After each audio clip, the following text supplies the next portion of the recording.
चलिए हम लोग मिडिल अमेरिका में कुछ और बातें देखते हैं। बरमूडा, बरमूडा एक self governing territory of UK, UK का एक सेल्फ गवर्निंग टेरिटरी है। कहां पर लोकेटेड है? नॉर्थ अटलांटिक ओशन में, फ्लोरिडा के ऊपर। गल्फ ऑफ मैक्सिको है, मैक्सिको की खाड़ी, उसके ऊपर आपको एक पेनिनसुला दिखाई देगा फ्लोरिडा, और फ्लोरिडा के और नॉर्थ में जाएंगे आप थोड़ा ऊपर तो आपको एक छोटा सा आइलैंड कंट्री 181 आइलैंड कंट्रीज हैं, 181 आइलैंड्स हैं छोटे छोटे, उन सारे आइलैंड्स को मिलाकर के बरमूडा कहा जाता है। ठीक है, तो ये कोई इंडिपेंडेंट स्टेट नहीं है और ना ही ये कैरेबियन कंट्री में आता है और ना ही ये नॉर्थ अमेरिका में आता है। कई बार इसको नॉर्थ अमेरिका में पढ़ लिया जाता है, कई बार कैरेबियन में पढ़ लिया जाता है। ठीक है। तो बरमूडा एक सेल्फ गवर्निंग टेरिटरी है यूके की, इसकी कैपिटल है हैमिल्टन। मोस्ट इंपोर्टेंट बात है बरमूडा ट्रायंगल। बरमूडा ट्रायंगल किन तीन इलाकों को मिलाकर के बनता है, किन तीन क्षेत्रों को मिलाकर के बनता है? तो फ्लोरिडा, बरमूडा और प्यूर्टो, इन तीनों को मिलाने से ट्रायंगुलर शेप बनता है। इस जगह को कहते हैं बरमूडा ट्रायंगल। इस जगह की क्या खास बात है ये देखते हैं। पहली बात है बरमूडा ट्रायंगल जो है located in northern Atlantic ocean. कहां लोकेटेड है ये? नॉर्थ अटलांटिक ओशन में लोकेटेड है। Also known as devil's triangle, इसको दैत्य का त्रिभुज भी कहते हैं। डेविल्स ट्रायंगल या हरिकेन एले भी इस बरमूडा ट्रायंगल को कहा जाता है। अब ये है क्या? It is a mysterious site where ships and aircrafts are said to have disappeared under mysterious circumstances। इस ट्रायंगल की खासियत यह है कि जब भी इस इलाके से, क्योंकि ये इलाका कहां पर है? ये इलाका अटलांटिक ओशन में है, वाटर बॉडी में है, तो जब भी इसके ऊपर से कोई एयरक्राफ्ट या इस वाटर बॉडी से होकर कोई जहाज गुजरता है तो वो जहाज गायब हो जाता है, यानी जो है वो अटलांटिक ओशन में समा जाता है। ठीक है, ये एक मिस्ट्री बनी हुई है कि ऐसा क्यों होता है। ऐसा कोई पैरानॉर्मल इवेंट के कारण होता है, माने कोई पराभौतिक कारण है, कोई भूत प्रेत है, क्या कारण है? ठीक है, ये कारण अभी तक समझ में नहीं आया है, इसलिए ये एक मिस्ट्री, अभी तक अनरिजॉल्व्ड मिस्ट्री यहां पर बनी हुई है। ठीक है, तो एक मिस्टीरियस प्लेस बरमूडा ट्रायंगल, इसमें फिल्म भी बनी है बरमूडा ट्रायंगल, आप देख सकते हैं। ठीक है, तो ये बरमूडा ट्रायंगल की एक खास बात ये हो गई। ठीक है, अब हम देखते हैं लैटिन अमेरिका। लैटिन अमेरिका किसको कहते हैं, क्या है लैटिन अमेरिका? ठीक है, तो ध्यान से समझिए इस बात। जब कोई बंदा केवल अमेरिका बोलता है तो उसका मतलब वो north America, middle America, south America, तीनों को ऑल टुगेदर ली। ठीक, लेकिन जब वो लैटिन अमेरिका बोलता है तो लैटिन अमेरिका का मतलब है total America minus North America, यानी Latin America means middle America plus central America, और फिर मिडिल अमेरिका में आ जाता है आपका सेंट्रल अमेरिका, कैरेबियन आइलैंड्स, ये सब आ जाते हैं। ठीक है, चलिए, तो लैटिन अमेरिका है क्या? It is a cultural region. आपको ध्यान रखना है, ये कोई कॉन्टिनेंट नहीं है, कोई ज्योग्राफिकल रीजन नहीं है, ये कल्चरल रीजन है, यानी दुनिया के वे देश जिनकी कल्चर एक जैसी है, ठीक है, उन उसको एक क्षेत्र कहते हैं कल्चरल रीजन, कल्चरल क्षेत्र। तो it is a cultural region where Romance या Latin language is spoken. Latin America के जितने भी देश हैं वो उनमें एक बात कॉमन है, वो कॉमन क्या है कि वो लैटिन भाषा या रोमांस भाषा बोलते हैं। अब किन भाषा को लैटिन या रोमांस भाषा बोलते हैं? तो फ्रेंच, पोर्चुगीज और स्पेनिश, इन तीनों भाषाओं को मिलाकर के लैटिन लैंग्वेज या रोमांस लैंग्वेज कहा जाता है। Is it clear? तो दुनिया के वे देश यूरोप को छोड़कर, ध्यान रखना है, ठीक है, क्योंकि फ्रेंच, पोर्चुगीज और स्पेनिश, तो यूरोप के स्पेन में स्पेनिश बोली जाएगी, पोर्चुगल में पोर्चुगीज बोली जाएगी, फ्रांस में फ्रांस बोली जाएगी। लेकिन यूरोप के देशों को छोड़ करके अमेरिका कॉन्टिनेंट में, यानी नॉर्थ अमेरिका, साउथ अमेरिका, कहीं पर भी यदि ये तीन लैंग्वेजेस बोली जाती है तो उनके इलाके को मिलाकर के लैटिन अमेरिका कहा जाता है।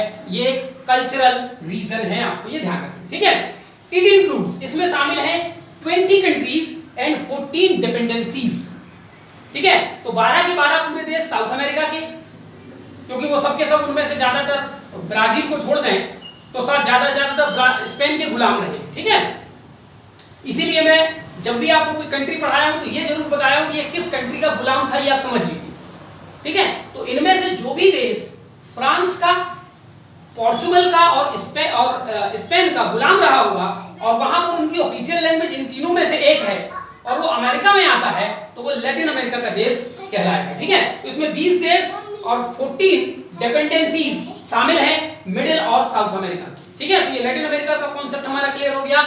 ठीक है, तो डिफरेंट प्रकार के अमेरिका हैं, overall America, north America, south America, middle America, central America, Latin America. ठीक है, ये सभी प्रकार के अमेरिका का क्या मतलब है हम सब समझ चुके हैं। ठीक है, चलिए अब हम देखते हैं अगली बात, international organisations related to Caribbean countries and Latin America. Latin America और कैरेबियन कंट्रीज के देशों से मिलाकर यदि कोई इंटरनेशनल ऑर्गेनाइजेशन बना है उसके बारे में जानकारी। पहली है Bolivian alliance for the America's.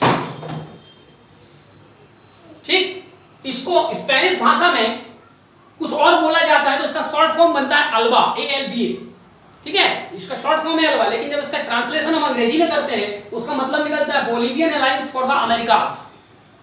ये एक इंटरनेशनल ऑर्गेनाइजेशन है, पॉलिटिकल और इकोनॉमिक नेचर का ऑर्गेनाइजेशन है। 2004 में इसकी स्थापना 9 देशों ने मिलकर के की और इसका हेडक्वार्टर काराकस, वेनेजुएला में है।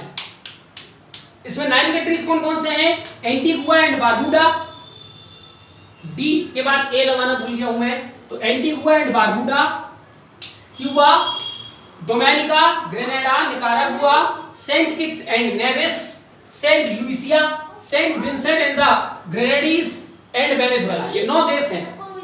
ठीक है, इस ऑर्गेनाइजेशन का मतलब है कि ये सारे 9 देश मिलकर के अपने यहाँ आर्थिक विकास के लिए एक कॉमन प्लेटफॉर्म बनाएंगे। ठीक है, और इन देशों ने मिलकर के अपनी एक कॉमन करेंसी चलाने की बात सोची है जिसका नाम वो रखेंगे सुक्रे, SUCRE। ठीक है, चलिए इतनी जानकारी हो गई।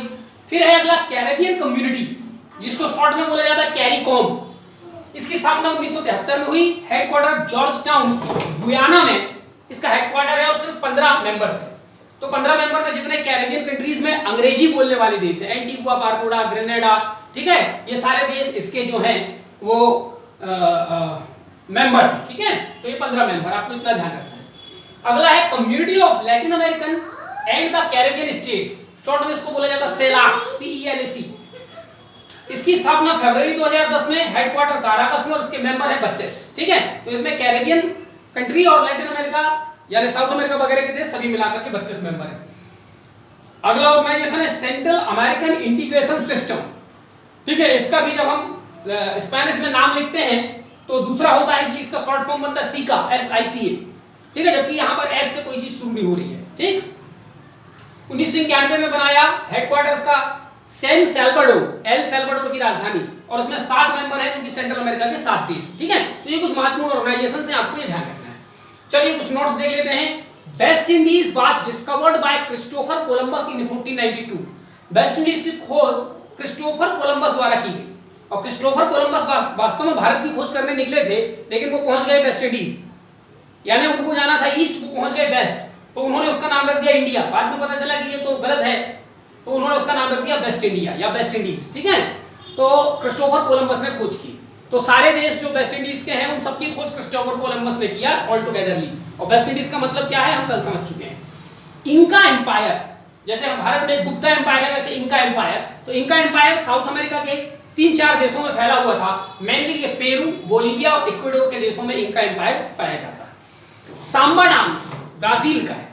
ठीक है, सांबा, साल्सा, ये सारे डांस जो है वो लैटिन अमेरिका देश से निकले हैं, जिनमें से सांबा डांस ब्राजील का डांस। ठीक है,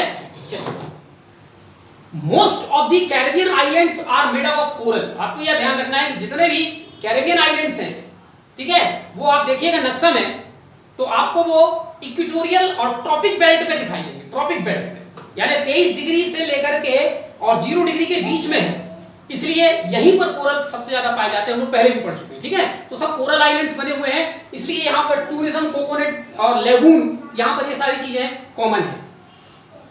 Colombia is world's largest emerald producer. Emerald माने पन्ना, जो हम नग के रूप में पहनते हैं, तो दुनिया में पन्ना का सबसे बड़ा प्रोड्यूसर कोलंबिया है, साउथ अमेरिका का देश। Rio de Janeiro carnival festival is the world's largest street festival, यानी खुले में सड़क पर आयोजित की जाने वाला सबसे बड़ा त्योहार संसार में यदि कहीं होता है तो रियो डे जेनेरियो में का जो कार्निवल हर साल आयोजित किया जाता है वो होता है। Potato is native to Peru. वास्तव में पोटैटो की जो उत्पत्ति है, आलू की उत्पत्ति, वो पेरू देश से हुई है। Fingerprinting started from Argentina. Fingerprinting जो आजकल क्राइम वगैरह इन्वेस्टिगेशन में किया जाता है, उसकी शुरुआत अर्जेंटीना से हुई। Honduras is also known as banana republic. Honduras एक समय पूरी दुनिया में बनाना का लार्जेस्ट एक्सपोर्टर था, ठीक है, इसके बावजूद गरीब देश है, तो इसको बनाना रिपब्लिक होंडुरास को कहा जाता है। फेमस पर्सनालिटी, चलिए कुछ फेमस पर्सनालिटीज देखते हैं जो लैटिन अमेरिका देश से संबंधित रखते हैं। मैराडोना, लियोनेल मेसी, दोनों फुटबॉलर हैं और ये अर्जेंटीना के हैं। पेले, ये भी फुटबॉलर है, ये ब्राजील का है। और कार्लोस स्लिम, ये दुनिया का रिचेस्ट पर्सन है और मैक्सिको के बिजनेसमैन है, ठीक है। इसी के साथ ये तमाम जानकारियों के साथ हमारा ये जो है मिडिल अमेरिका भी हमारा कंप्लीट होता है। अब हम लोग इसके बाद शुरू करेंगे नॉर्थ अमेरिका, और नॉर्थ अमेरिका में पढ़ने के लिए हमारे पास केवल 2 देश बच गए हैं, यूएसए और कनाडा। तो हम लोग पहले कनाडा कंप्लीट करेंगे, फिर यूएसए कंप्लीट करेंगे, और आफ्टर देन सबसे आखिरी का चैप्टर हमारे पास बच जाएगा एशिया। उसको थोड़ा डिटेल से पढ़ेंगे क्योंकि वो हमारा अपना कॉन्टिनेंट है, ठीक है। थैंक्स।